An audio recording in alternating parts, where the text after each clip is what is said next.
Hello, magandang gabi. Maayong gabi sa tanan natong mga Bisaya. Magandang gabi po sa lahat ng mga kabunso ng mga Tagalog. And good evening po sa ating mga kabunso na English Paka. Masayang masaya po ang team po ng Wow Cebu, sa mga organizers, sa mga members po ng BISDAC.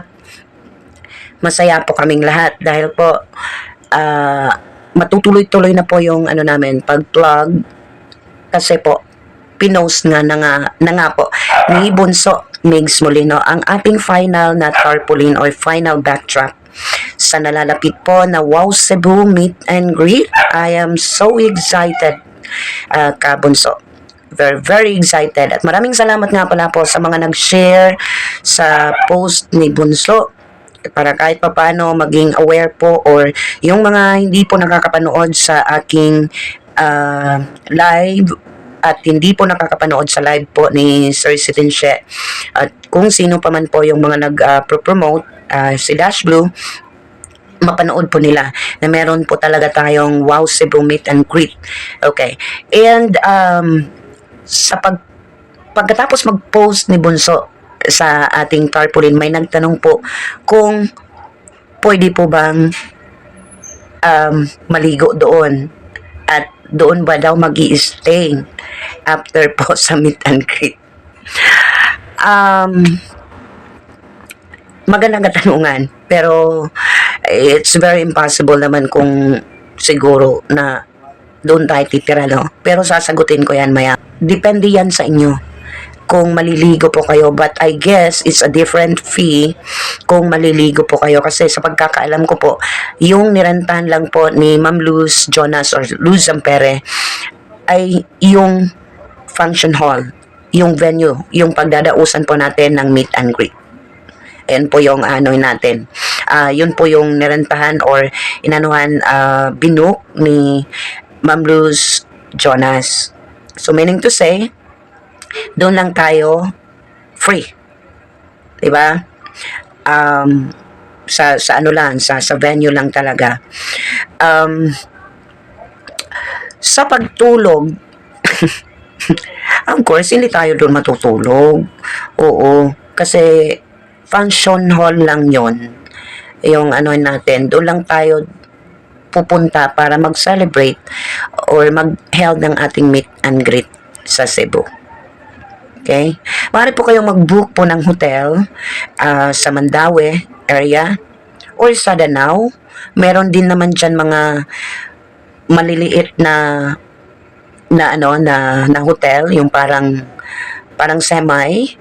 Meron din dyan mga magagandang mga pwedeng pag-stayhan po natin dyan sa Danao City, Cebu. Kasi na yan, yung parang progressive ang na yan, yung city na yan. Mas lalong pinaganda na ngayon. Kung nakapunta na po kayo ng Danao, mas maganda na ngayon ang Danao City, Cebu. At may mapagpapasyalan po kayo. After sa meet and greet, pwede po kayong pumunta doon sa yung in front of Danao City Hall, which is may mga mapagpipicturean natin doon, makakapagpa-picture tayo at tabi po siya ng dagat. Marami pong magagandang tanawin.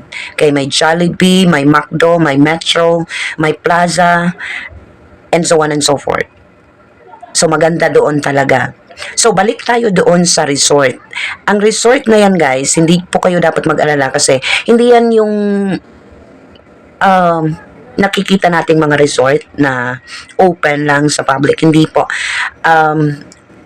Tabi po siya ng along the road, may gate na brown ata or pula. Basta, yun yung gate. Something pula or brown or maroon yung gate. At nakaano yan, parang may semento. Talaga, parang exclusive siya na resort. Pag pasok mo dyan, yung parang pumapasok ka lang sa hotel. Oo. May KTV bar doon sa loob. Of course, may swimming pool. May dagat. Pagkatapos po ng meet and greet, pwede po tayong picture tayo doon sa tabi ng dagat. Maganda doon. At marami pang ano doon, may swimming pool, may magagandang tanawin talaga. Okay? So again, yung pagtulog po natin, of course, kailangan po natin mag-book po ng hotel or yung parang lodge, pero hindi lodge. May mga ano naman dyan, marerentahan po tayo, matutulugan mga aircon din, magaganda din. Oo. So, but I would suggest Mandaue, maraming mga hotel dyan na malalaki at mumurahin lang din. Okay, sa Basak area, yung sinabi ko, yung banda sa akin, meron din dyan mga mumurahin din. So, pwede nyo po akong i-PM, message nyo po ako. Now, sabi ng nag-message po sa akin na ano ba daw, baka malayo po yung Mandaue to Danao. Para sa akin, hindi naman siya malayo. Mandaue to Danao.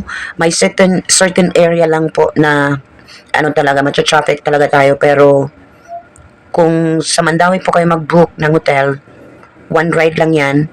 At mga ilang minutes lang po ang ating biyahe from Mandaue to Danao along the road. At kilala po ang El Salvador Resort. Salvador, okay.